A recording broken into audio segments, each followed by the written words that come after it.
ఫిలిప్పీయులకు రాసిన పత్రిక 4వ అధ్యాయం 19వ వచనం. కాగా దేవుడు తన ఐశ్వర్యము చొప్పున క్రీస్తు యేసునందు మహిమలో మీ ప్రతి అవసరమును తీర్చును. Amen.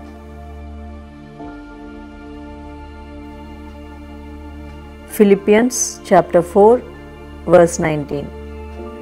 My God will meet all your needs according to His glorious riches in Christ Jesus.